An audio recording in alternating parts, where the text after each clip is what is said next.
श्री लक्ष्मी अष्टोत्तर शतनामावली प्रारंभः। ओम प्रकृत्यै नमः। ओम विकृत्यै नमः। ओम विद्यायै नमः। ओम सर्वभूतहितप्रदायै नमः। ओम श्रद्धायै नमः। ओम विभूत्यै नमः। ओम सुरभ्ये नमः। ओम परमात्मिकायै नमः। ओम वाच्ये नमः। ओम पद्मालयायै नमः। ओम पद्मायै नमः। ओम शुचये नमः।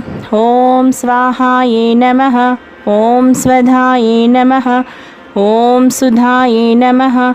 ओम धन्यायै नमः। ओम हिरण्मये नमः।